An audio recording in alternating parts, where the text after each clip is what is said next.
Alors, bonjour tout le monde, j'espère que vous allez bien. Aujourd'hui, dans cette vidéo, j'ai décidé de faire un cours sur le mouvement dans le champ de gravitation. Le champ de gravitation, je précise ici une forme. Donc, sans tarder, on va commencer. Donc, let's go. Donc, il faut savoir que pour parler de mouvement dans le champ de gravitation, vraiment, il est incontournable de parler de la notion de la loi universelle de la gravitation. Il faut savoir que la loi universelle de la gravitation, ça a été introduit par Newton. Vous savez, Newton, le fameux physicien qui est l'auteur de la formule célèbre F est égal à m fois a, c'est lui qui a introduit cette notion de la loi de la gravitation uniforme. Bon, la légende raconte que c'est à partir de l'observation d'une pomme. Donc, nous, on n'a pas besoin de ça, nous, on a besoin de sa formule. Donc, Newton, il nous dit que dans l'univers, toutes les masses attirent. Donc, c'est ça la loi de la gravitation universelle. C'est-à-dire que, comme vous pouvez le constater, ici, on a une masse. Et quand j'abandonne cette masse, directement, elle va vers la Terre. Donc,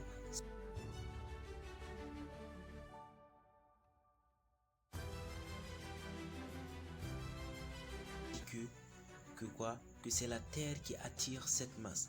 Mais il faut savoir aussi que Newton nous dit que cette masse aussi attire la Terre. Donc, cette masse attire la Terre et la Terre attire aussi cette masse. Dans l'univers, toutes les masses vont s'attirer. Donc, on a déjà noté ça. Dans l'univers, toutes les masses attirent. Dans l'univers, toutes les masses s'attirent. Donc, dans l'univers, toutes les masses s'attirent. Maintenant, nous, c'est pas ça qui nous intéresse. C'est d'essayer de voir la force qui existe entre ces masses. Cette force d'attraction, de pouvoir quantifier cette force. Alors, pour pouvoir quantifier cette force, nous allons considérer dans l'espace un corps avec une distribution de masse à symétrie sphérique. Voici, on a un premier corps avec une distribution de masse à symétrie sphérique de centre ce point-ci. Donc, on a un deuxième corps ici. Si vous voulez, je peux le faire encore plus petit comme ça. Et ça, c'est le corps A, ça, c'est le corps B. Et on a MA ici et on a MB ici. N'est-ce pas? Donc, maintenant, il faut savoir que ces deux corps sont séparés par une distance. Et cette distance, on va la considérer à partir du centre. Donc, on a des distances ici que l'on va noter R. Donc, on va parler de l'expression maintenant scalaire de cette force. Donc, on va parler maintenant de la force que A exerce sur B. Oui, la force que A exerce sur B. Donc, je parle d'abord d'expression scalaire. D'expression scalaire, ça fait quoi? Ça fait G fois MA fois MB sur R au carré. Je vous rappelle que G, c'est la constante universelle de gravitation ou bien la constante de Newton. G, c'est égal à 6,67 10 puissance moins 11 SI. Donc, G, ça fait 6,67 10 puissance moins 11 SI. Et on va un peu analyser cette force pour voir. Donc, qu'est-ce que l'expression scalaire nous dit? On a une décroissance ici en 1 sur R au carré. Vous voyez ici, on a une décroissance en 1 sur R au carré. Vous voyez? Ça veut dire que si je m'éloigne, si par exemple j'ai une distance donnée, et que je double la distance, la force va diminuer par un facteur 4. Est-ce que vous comprenez ce que je veux dire? Donc si je double la distance, la force diminue 4 fois. Donc c'est ce que ça veut dire ici. Donc ça veut dire que la force que A exerce sur B, c'est une force attractive, oui. La force gravitationnelle, je vous ai dit que c'est une force attractive. Donc ça c'est juste une interprétation pour que vous compreniez, parce que le 1 sur R au carré, c'est ce que ça veut dire. Donc si vous voulez, je peux faire une représentation graphique pour que vous voyez mieux. Voilà, voici ce qu'on a ici. Voilà. On a quelque chose qui évolue de cette manière. Voilà. Vous voyez? Donc ça c'est 1 sur R, le 1 sur R au carré. Ça veut dire que la force décroît de cette manière. Vous voyez qu'on a une décroissance vraiment importante. Donc, Maintenant, ça, c'est la force que A exerce sur B et c'est une force, expression scalaire d'abord. Donc, maintenant, et si vous connaissez le principe des actions réciproques, maintenant, on va parler de l'expression vectorielle de la force. Expression vectorielle. Expression vectorielle. Vectorielle. Alors, l'expression vectorielle, si on se base sur ce que Newton nous dit, si on se base sur la troisième loi de Newton, le principe des actions réciproques, on peut dire que F de A sur B est égal à moins F de B sur A. Puisque les deux forces ont la même direction, vous voyez qu'ici, les deux forces vont avoir la même direction, et d'ailleurs même je vais représenter ces deux forces pour que vous voyez. On a ça, cette force. Vous voyez cette force? C'est F de B sur A. C'est-à-dire c'est la force que B va exercer sur A. Ce corps, cette masse ici, c'est la force que B va exercer sur A. Et cette force, c'est la force aussi que A va exercer sur B. Bon, ici, les deux vecteurs, on voit que ce vecteur-là est un peu plus important, un peu plus long que ce vecteur-là. Mais vous savez que les deux vecteurs ici vont avoir ici, ces deux vecteurs-ci vont avoir ici la même intensité. Donc ça, c'est en notation vectorielle. Et on peut dire que, comme ici, on a déjà le vecteur, on a déjà G, MA, MB sur R au carré. Il faut savoir que déjà, nous pouvons introduire ce qu'on appelle un vecteur unitaire. Donc, le vecteur unitaire, c'est quoi? Le vecteur unitaire, c'est le vecteur qui va te représenter le sens. Il faut savoir que cette quantité ne te représente pas le sens. Cette quantité, c'est juste une quantité, c'est juste une valeur donnée. Elle te dit, voilà, moi je suis la force et moi, je vaux comme ça. Voilà. Mais le vecteur te dit, voilà, moi je dis que la force est orientée dans ce sens. C'est ce que le vecteur, lui, il fait. Donc, c'est ce que nous, on va dire au vecteur ici de faire. Donc, on va introduire un vecteur qu'on appelle le vecteur unitaire. Et c'est le vecteur de norme 1. C'est ce vecteur que j'ai introduit. On l'appelle UAB. C'est-à-dire que c'est un vecteur unitaire dirigé de A vers B. Vous voyez? C'est comme ça qu'on le note, UAB. Donc, maintenant, on peut utiliser l'expression qu'on vient d'établir ici. Et on peut dire que ça, c'est égal là. Et on peut, à partir de ça, dire que F de A sur B, on a G, MA, MB sur R au carré. Et on introduit le vecteur unitaire U, AB est égal à moins G, MA, MB sur R au carré, UAB. Et si vous interprétez ces deux résultats, vous voyez ici que ici on a UAB, ici on a moins UAB. Et ça veut dire que ces deux forces-là, les deux forces-là, FAB et FBA, sont des forces seulement qui sont opposées. Mais en module, seulement vous remplacez, vous dites que vous enlevez seulement le vecteur. En module, c'est 2. La force que A exerce sur B et la force que B exerce sur A sont de même intensité. C'est ce que vous devez garder. Donc ça, c'est l'expression juste, l'expression vectorielle de la force. Maintenant, nous allons parler maintenant du champ de gravitation. Donc, et on va parler du champ de gravitation. Bon, c'est quoi un champ de gravitation? C'est comme si je te disais c'est quoi un champ de blé. Bon, un champ de blé, c'est un champ où on a des blés. Bon, un champ de gravitation aussi, c'est un champ où on a quoi? Où on a des vecteurs qui représentent le champ de gravitation, où on a des vecteurs champ gravitationnel. C'est ça, et un champ de gravitation. C'est un champ dans lequel toute masse placée, c'est un espace dans lequel toute masse placée va subir une force de gravitation. Voilà, c'est ça un champ de gravitation. Je fais le schéma pour que vous voyez. C'est-à-dire que si j'ai une masse comme ça, si j'ai une masse donnée, alors j'espère que vous voyez. Ça veut dire que si j'ai une masse donnée, alors on a des vecteurs qui sont comme ça, des vecteurs.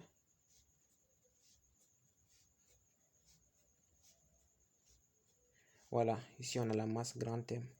Et ces vecteurs représentent l'influence de la masse dans l'espace, c'est-à-dire dans la zone. Donc, pour déterminer cette influence, l'influence que la masse a, parce que toute masse a une influence, donc on introduit les vecteurs ici, champ de gravitation. Et à partir de ça, si je place une masse M ici, une masse M ici, tu vois, si je place une masse M ici, cette masse va subir une force. Comme je t'ai dit que le champ de gravitation, c'est un espace dans lequel toute masse placée va subir une force. Alors, cette masse va subir une force F, qui vaut M fois le champ de gravitation, fois le vecteur champ de gravitation qui règne dans cet espace. Donc, fois G cursive. Tu vois? Tu vois? Donc, tu peux dire à partir d'ici que G cursive, c'est égal à quoi? Ça vaut F sur M. Et qu'est-ce que tu peux me dire à partir de ça? Qu'est-ce que tu peux me dire à partir de ça? Donc, ce que tu peux me dire, c'est que ça veut dire que G cursive et F ont le même sens. Pourquoi? Parce que ici, on n'a pas un coefficient de proportionnalité qui est négatif. On a seulement un. Donc, maintenant, ce que tu vas faire maintenant, c'est que comme G cursive et F ont le même sens, tu peux les représenter dans ce schéma. Si je prends par exemple ça, comme je t'ai dit que ça, c'est le vecteur champ, ce sont des vecteurs champ de gravitation. Alors, tu as comme ça. Ici, si tu, par exemple, tu places la masse comme ça. Alors, si tu places la masse ici, si tu as la masse M, ça représente G cursive. Tu peux représenter la force comme ça. On a la force qu'elle va subir. Donc, les deux sont collinéaires et de même sens. Donc, c'est ce qu'on a ici. Mais maintenant, cette expression, donc il faut garder cette formule. C'est très important. Donc, tout ce que je t'ai dit, il faut que tu... les gars, donc on a ça. On a ça. Et il faut aussi savoir que ça aussi, c'est très, très important. Donc, il faut encadrer aussi ça. Ça, c'est la valeur scalaire. Hein. Et donc, je crois que... Et ça, ce sont les forces. L'expression vectorielle de ces deux forces qu'on a déterminées de suite là. Maintenant, je t'ai expliqué de suite là ce que ça veut dire. Et donc, maintenant, on va essayer maintenant d'exprimer la force en fonction sur le champ de gravitation créé par la masse, parce que ici tu vois qu'on a une dépendance, on a la force. Bon, c'est pas très très efficace ça. Donc on va essayer de faire quoi? De prendre la masse et de pouvoir déterminer l'influence de la masse dans la zone où elle est là. La masse, elle est dans une zone, et l'influence de cette masse dans la zone, on va essayer de déterminer. Et l'influence de cette masse, je dis que c'est le champ de gravitation. Donc, on va essayer de déterminer la valeur de ce vecteur champ de gravitation. Puisque c'est le vecteur champ de gravitation qui veut dire que la masse a une influence dans la zone. Donc, on va essayer de déterminer G cursive. G cursive en fonction de quoi? En fonction de la masse grand M elle-même, de R, de G d'abord, de G, et de R. G, j'ai plus besoin de parler beaucoup. Je t'ai dit que c'est la constante de gravitation universelle et je t'ai donné la valeur qui est ici. Et je t'ai dit que R, ça veut dire que toute distance, tu vas te placer ici, tu vas te placer ici. En tout cas, c'est ici tu vas te placer, c'est ici tu vas te placer, c'est ici. Bon, c'est à l'infini tu vas te placer. Tu vas pouvoir déterminer la valeur de ce vecteur champ de gravitation. Donc, c'est le but.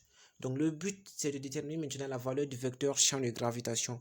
Et ensemble, on a déjà les outils pour faire ça. Tu vois? On a déjà les outils pour faire ça. On a F de A sur B. Et attendons d'abord, ici, qu'est-ce que j'ai dit? J'ai pris une masse ici. J'ai dit ici, ça, je vais l'appeler comme j'avais commencé. Je vais changer l'écriture seulement. Ou bien je vais laisser ça comme ça. Bon, je vais abandonner je vais utiliser seulement les grands thèmes et le petit thème. Donc, maintenant, je suis en train de parler de la force que va subir la masse petit thème. Donc, la force qu'elle va subir, on sait que la force qu'elle va subir, c'est égal à quoi? En expression vectorielle, ça vaut moins G. Donc, ça vaut quoi? Moins G, grand M, petit M d'abord, grand M, sur R au carré, U, AB. Voilà. Donc, on sait que ça, c'est la force que la masse que j'ai placée ici va subir. Et je viens de te dire encore que cette même force-là, elle vaut encore m fois g cursive. C'est pour cela que je te dis dès le départ que de conserver cette formule, elle est très très importante. Donc, je te dis encore que f, ça fait m fois g cursive. Donc, et f encore, c'est égal à m fois g cursive. Donc, il suffit maintenant de faire quoi? D'égaliser les deux forces. Quand tu vas égaliser les deux forces maintenant, tu vas tirer la valeur de g cursive. Donc, il suffit de dire que moins g m grand M sur R au carré, c'est égal à quoi? C'est égal à M fois G cursive. Bon, ici on a UAB ici. Voilà. Ça fait M fois G cursive. Et c'est pas difficile.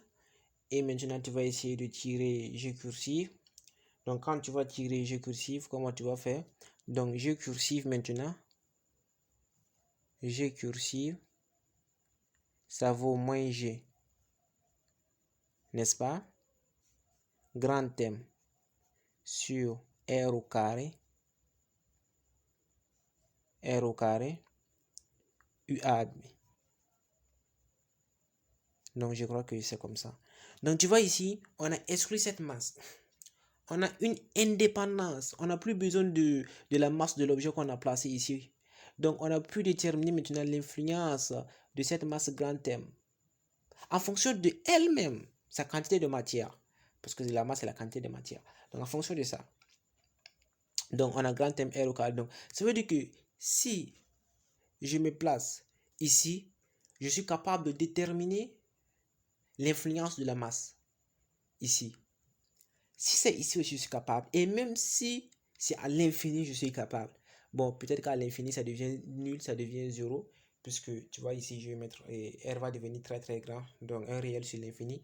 Et tu sais que ça fait 0. Donc, mais maintenant, et on a pu déterminer... Donc, tu gardes cette formule, elle est très importante aussi. Tu gardes cette formule. Bon, moi, je ne veux pas un peu essayer de te plaquer les formules. C'est pour ça que je t'explique un peu. Comme ça va peut-être rester. Donc, tu sais que ici, déjà, donc, tu gardes tout ce que je vais encadrer, c'est très important. Et la démarche aussi, elle est très importante. Donc, tu gardes G cursive, tu gardes la moins G grand M sur R au carré fois le vecteur UAB. Donc, tu gardes ça, c'est très important. Donc, on va encore poursuivre. Donc, maintenant, alors, ça, c'est la quantité vectorielle. Ça, c'est une expression vectorielle. Maintenant, on va essayer de voir maintenant l'expression scalaire. Donc, il faut seulement dire que G cursif, ça vaut G grand M sur R au carré. Donc, ça représente G cursive. La valeur de G. Et à la surface de la Terre, vous pouvez calculer. Vous remplacez, on note ça G à la surface de la Terre. Et à la surface de la Terre, quand vous allez remplacer ici par la masse de la Terre, parce que n'oubliez pas ici que la masse que je parle, c'est la masse de ce qui va créer le champ de gravitation, le vecteur champ de gravitation. Donc ici, vous pouvez remplacer par la masse de la Terre si vous voulez calculer. Je parle à la surface de la Terre, donc masse de la Terre, et ici remplacé par le rayon de la Terre, et G c'est une constante, et vous allez trouver pour la Terre environ 9,81 newton par kilogramme. N'est-ce pas? Parce que vous connaissez déjà même cette valeur depuis la classe de 4e, seulement vous ne connaissez pas d'où elle provient. Donc, et ça, maintenant nous allons poursuivre en essayant on va essayer maintenant de déterminer. Vous savez que si on monte, regardez ici, ça veut dire que R peut varier, n'est-ce pas? Donc si R peut varier, ces deux sont une constante. Donc ça veut dire que le vecteur, la valeur du champ de gravitation, donc va varier en fonction de la distance. Donc en fonction, si je parle de la Terre, donc en fonction de la distance, si je prends ici, comme j'avais parlé de l'infini, si je prends ici par exemple, si c'est la Terre, ici on a RT. Bon, si je viens ici, par exemple, la valeur du champ de gravitation à la surface de la Terre ne va pas être... on ne va pas avoir la même valeur ici aussi. N'est-ce pas? On ne peut pas avoir la même valeur puisqu'on a une dépendance en R. Donc, on ne peut pas avoir la même valeur. Donc, c'est ça maintenant, on va essayer de déterminer G en fonction de l'altitude Z. Donc, on va essayer de déterminer G de Z. Donc, on va essayer de voir ça maintenant, comment déterminer G de Z. Donc, pour déterminer G de Z, on va considérer la Terre. Bon, je sais que la Terre n'est pas comme ça, sinon on n'allait pas pouvoir vivre. Donc, ici, on a la Terre, ici, et on a la Terre avec son rayon, que je vais noter RT. Et la Terre avec aussi sa masse, que je vais noter grand M. Et je t'ai dit que G cursive ici, ça vaut G, donc n'est-ce pas? Ça vaut ici, ça vaut G. Donc, je vais d'abord déterminer G à la surface de la Terre, n'est-ce pas? Donc, je vais appeler ça G0, n'est-ce pas? Et G0, ça vaut, si tu te rappelles de la formule que je viens de te, voici la formule même, au lieu de parler, je vais te montrer. Donc, voici ici, on a la formule.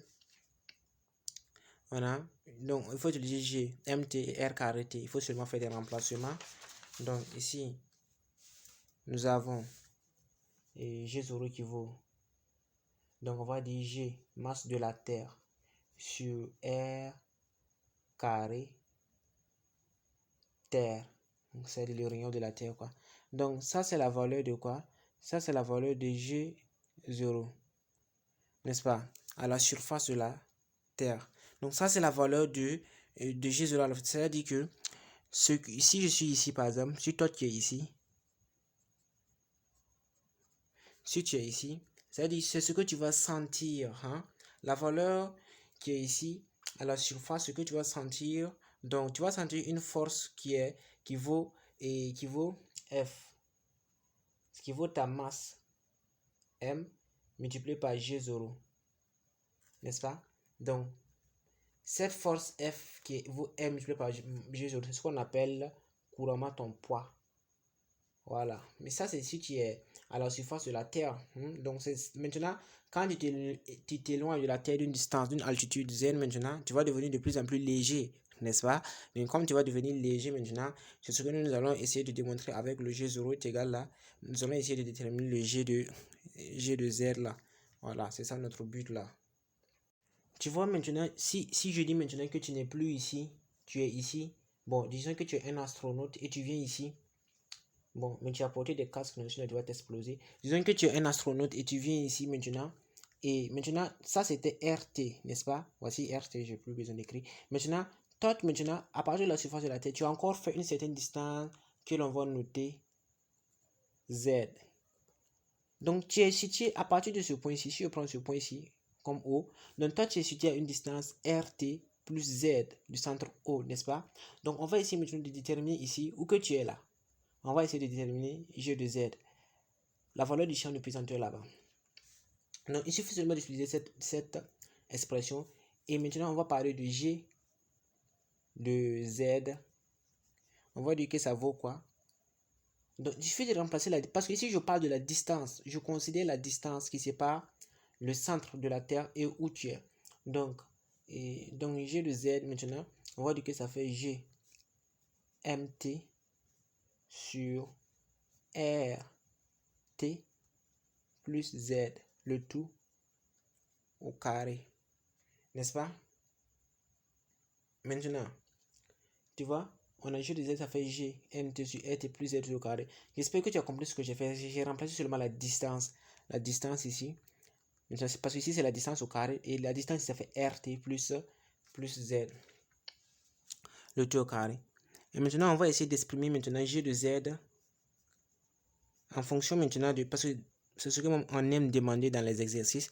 On va essayer d'exprimer maintenant G de Z en fonction de G0. En fonction de G0, en fonction de RT et de Z. Donc, on va dire que G de Z, ça vaut, ici, on a GMT qui vaut G0 R carré T, n'est-ce pas?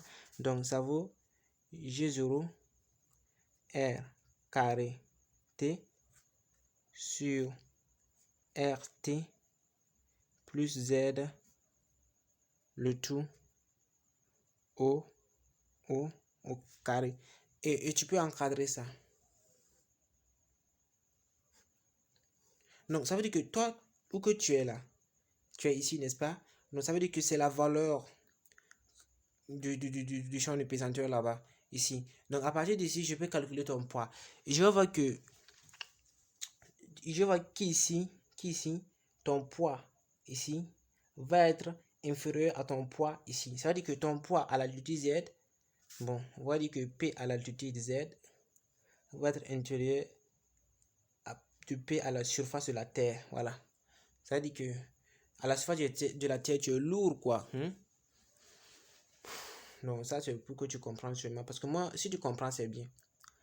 Donc maintenant, qu'est-ce que nous allons essayer maintenant de faire? On va essayer de parler maintenant du mouvement de chute libre. On va essayer maintenant de parler du mouvement de chute libre. Mouvement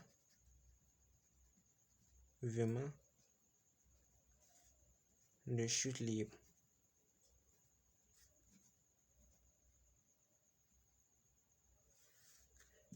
Mouvement de chute libre.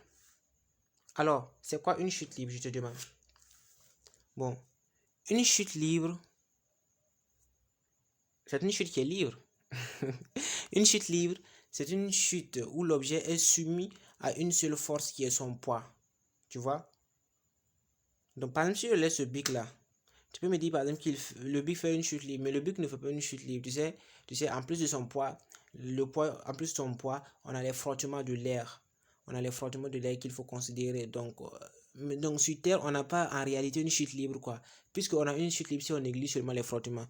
Donc une chute libre.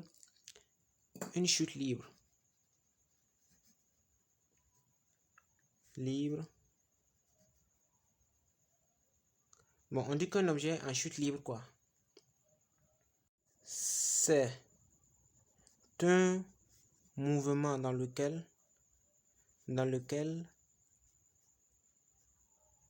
l'objet est soumis à son poids uniquement. À la seule force qui est son poids, quoi. Son poids. Donc moi, je suis pressé, je n'ai pas écrit ça correctement. Mais tu as entendu ce que j'ai dit. Donc, on va essayer maintenant de parler maintenant de certaines coordonnées de chute libre, de différentes des équations maintenant. C'est ça le plus important ici. C'est la partie où tu dois te concentrer encore pour comprendre. Si tu es toujours là, ça veut dire que tu es vraiment curieux, tu veux comprendre la science et je te félicite. Et n'oublie pas de t'abonner. C'est pas difficile, je te montre comment faire. Tu prends seulement ta main, tu appuies sur où on a écrit s'abonner et tu vas faire que ça va s'abonner. Tu vas t'abonner à ma chaîne et comme ça tu me soutiens, tu m'encourages à faire plus de vidéos, à donner tout ce que j'ai. Donc, et ça c'est bien. Et alors, on va essayer de déterminer. Voici ce qu'on va faire. On va déterminer les différentes accélérations. Donc, tu vas comprendre ce que je veux dire. On va quitter de l'accélération. Tu sais, si tu essaies de mémoriser ce que je fais là, ce que je vais te montrer là, c'est bien. Parce que ça te permet de comprendre. On va quitter l'accélération. On va venir vers la vitesse. On va quitter la vitesse. Et on va venir vers la position. Voilà. Et comment on va faire ça?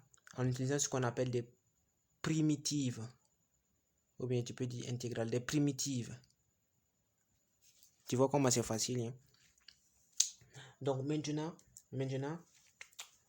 je veux considérer un repère d'espace. Je vais faire un petit repère.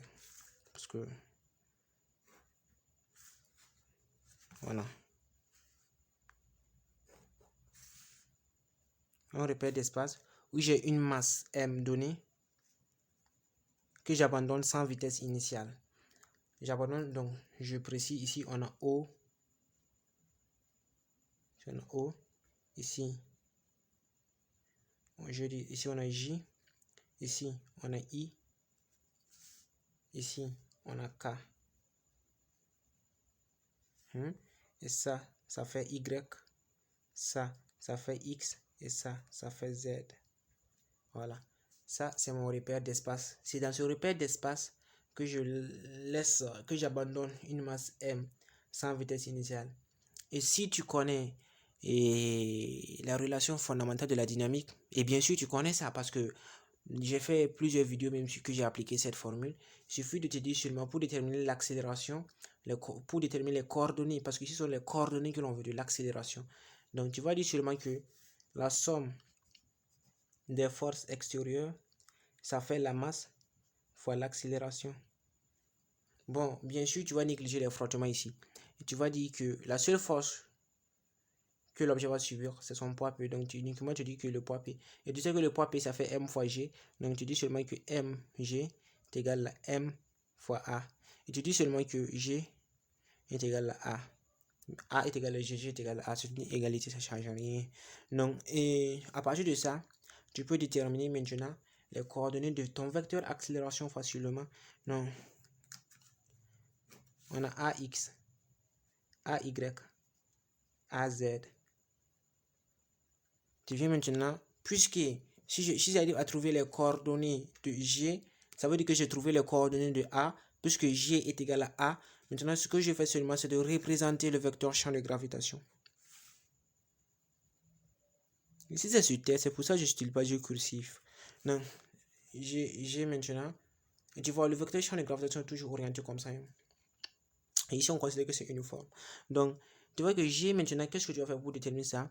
G est perpendiculaire à quoi? Et à l'axe des Z. Mais je dois commencer par... je n'ai pas perpendiculaire à l'axe des Z, c'est pareil, je devrais dire même. Donc, on a AX, on a G qui est comment? G qui est perpendiculaire à Y. Donc, on a pour X, ça fait 0, puisque c'est perpendiculaire aussi à X. Il faut seulement translater ça ici pour voir. Ça veut dire que c'est comme si la chose c'était comme ça, ma règle comme ça, et j'ai comme ça. Tu vois, c'est perpendiculaire. Faut pas voir parce que c'est ici, ça va te déranger. Tu peux translater ça pour venir au niveau de X et tu vas voir que de l'axe X, et ici, tu vois que c'est sous la forme, c'est comme ça, donc c'est perpendiculaire. Et quand un vecteur est perpendiculaire à l'axe, sa coordonnée suivant cet axe, c'est nul. Donc AY aussi, bon, oui. Bon, ça c'est AX aussi. AY aussi, les perpendiculaires à ça fait 0. C'est au niveau seulement de AZ qu'on va avoir quoi? G. Et bien sûr, c'est pas G. Pourquoi tu vas mettre G? C'est pas G. Tu vois que Z monte, tandis que G descend. Donc tu dis moins G. Et ça, c'est important. Ce sont les coordonnées de ton vecteur accélération dans ton repère d'espace. Quand tu as lâché ta masse, ce sont ces coordonnées comme ça. Donc, et à partir de là, tu vas utiliser les intégrations. Donc, tu vas dire que tu sais que l'accélération, la vitesse et l'accélération plutôt, ça fait la dérivée du vecteur vitesse par rapport au temps.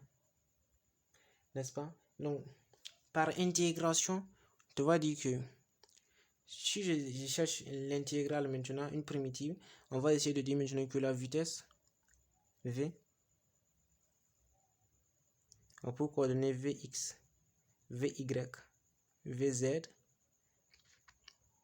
Tu vas essayer de déterminer Vz. Donc ici on a 0. Donc une primitive de 0 c'est quoi? C'est une constante. Mais pour distinguer les constantes, tu vas appeler ça C1. Une primitive de 0 c'est quoi? C'est une constante. Mais pour distinguer les constantes, tu vas appeler ça C2. Une primitive de moins G c'est quoi? C'est moins GT. Ou bien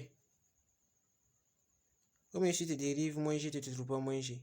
Bien sûr, tu vas trouver moins G. Si tu dérives moins GT, tu vas trouver moins G. Mais si tu dérives moins GT plus C3, bien sûr, tu vas trouver moins G encore. Donc, il faut ajouter le C3 là. Mais qu'on a maintenant trouvé ces constantes-là. Donc, pour trouver ces constantes, on va revenir à t est égal à 0. À t est égal à 0 secondes. Si tu n'as pas vu ma vidéo, j'ai une vidéo où j'ai fait. Et cette vidéo même, en réalité, c'est la suite de ce chapitre. Tu peux aller voir cette vidéo. Elle est intéressante. Dans cette vidéo, je fais les différents calculs dans une trajectoire balistique. J'ai considéré, bon, si tu pars, tu vas voir tout ce qui est là. Tout ce qui est là-bas. Donc, pas seulement sur ma chaîne, voir. Donc, on a t, à t est égal à 0 secondes. Je te dis qu'on a laissé l'objet sans vitesse initiale. Donc, ça veut dire que je peux dire que maintenant, on a le vecteur vitesse V On a VZ, ça va faire 0. On a VY,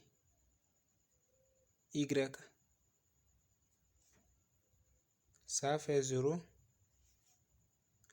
Et VZ, ça fait moins GT, plus aussi 0. Et maintenant, il faut déterminer maintenant, à partir de ça, maintenant, tu dois essayer de déterminer maintenant et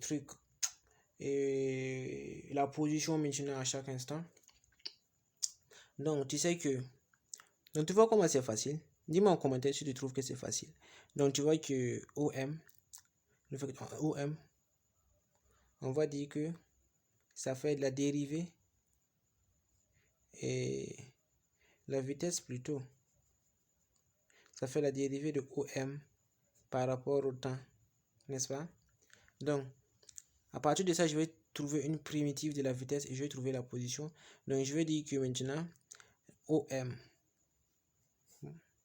on a X, Y et Z égale, n'est-ce pas? Et tout ce que tu vas faire, c'est d'essayer de trouver une primitive de VZ. Donc, tu vas dire que ça fait C1.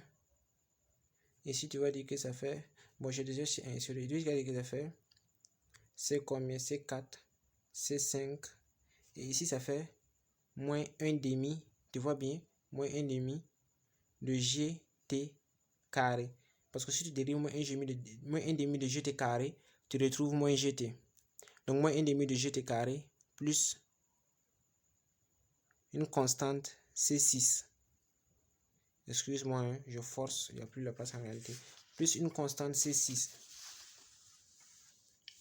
Donc, qu'est-ce que maintenant tu vas dire? Donc, je réécris ça ici.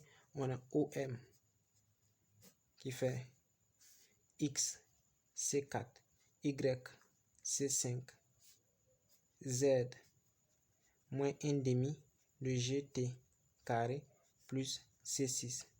Donc, à T maintenant est égal à 0 secondes. C'est ce que tu dois venir maintenant regarder. À chaque fois, c'est ce que tu dois faire. Donc, à T est égal à 0 secondes, qu'est-ce que tu dois faire? À T est égal à 0 secondes, tu dois venir inspecter l'instant initial. Donc, tu vois qu'à T est égal à 0 secondes, voilà. Ça dérange beaucoup d'élèves. Ils ne savent pas quand est-ce on a 0, quand est-ce on n'a pas 0. Donc, concentre-toi pour regarder ce que je te dis. Tu vois qu'à T est égal à 0 secondes, l'objet est ici, à cette position. L'objet n'est pas à l'origine de mon repère, parce que s'il était à l'origine de mon repère, tu peux dire que ses coordonnées, c'est 0, 0. Mais l'objet n'est pas à l'origine. L'objet a une certaine altitude. Une certaine altitude que j'ai appelée OA. Ce que j'ai appelé OA. Si je dis qu'il est à OA. Tu vois que l'objet a une certaine altitude. OA. N'est-ce pas? Donc, à t est égal à 0 secondes, on a x qui vaut quoi? Donc, x ici, ça vaut quoi? Pour simplifier le calcul, au lieu de considérer que l'objet est ici, parce que ici j'ai un x quelconque, ça peut être 2, ça peut être 3, je vais dire que ce point qui est ici, là, il ne faut pas le mettre ici, il faut le mettre ici. Comme ça, x ça vaut 0. Tu vois ici, x ça vaut 0. Comme ça va être un peu facile. Donc, je préfère. Donc, x ça fait 0. Bon, y aussi ça fait 0. Y ça peut pas 0, hein, ça fait OA.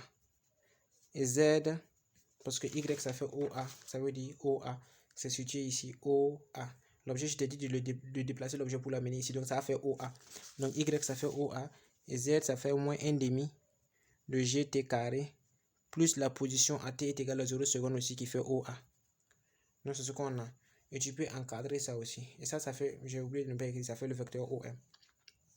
Ça fait OM. Donc, je t'ai montré comment déterminer donc l'accélération, la vitesse et jusqu'à la position. Voilà. Donc maintenant, on va encore poursuivre. Excuse-moi, ici il y a une confusion parce que j'ai pris ça comme on s'est habitué à écrire ici. Y dans le repère dans le repère d'un plan, c'est-à-dire un repère cartésien ou IJ, on s'est habitué à utiliser Y ici. Donc c'est pour ça ici ça fait 0. Voilà. J'espère que j'ai pas fait la même erreur. Hein. Donc ici ça fait 0. Parce que j'ai oublié, j'ai utilisé Y ici. Comme ça c'était Y et j'ai fait le raisonnement. Je ne devrais pas faire ça. Ça c'est Z. Et maintenant c'est ici qu'on a le OA. Donc on a OA. Voilà. Je crois que c'est ça. Donc maintenant, et voici les équations. On va donc poursuivre. Alors, je crois qu'on va poursuivre prochainement parce que si j'essaie de continuer, je vais parler des satellites maintenant. Je te montrer comment déterminer la vitesse d'un satellite et autres et faire les calculs d'accélération autres. Mais je crois que la vidéo risque d'être trop longue. Mais si tu es intéressé par ça aussi, si tu as vu que la vidéo t'a plu, que tu veux que je fais des vidéos sur ça, et pour les satellites aussi, je t'explique. N'oublie pas de m'écrire ça en commentaire parce que si tu m'écris, ça me donne le courage de faire ça. Donc n'oublie pas de m'écrire ça en commentaire. Et je vais essayer de faire les vidéos sur les satellites. Sinon, je pourrais faire ici, mais la vidéo va être trop longue et moi, je ne veux pas. Donc, dans les vidéos à venir, si je finis avec les satellites, peut-être, je vais entamer maintenant avec une série d'exercices sur le mouvement dans le champ de gravitation. Donc, en attendant, n'oublie pas de t'abonner à la chaîne, de liker, de commenter, de partager au max, c'est le plus important. Donc, n'oublie pas ce mot, la persévérance est la clé du succès. Voilà. Donc, à plus pour de nouvelles vidéos.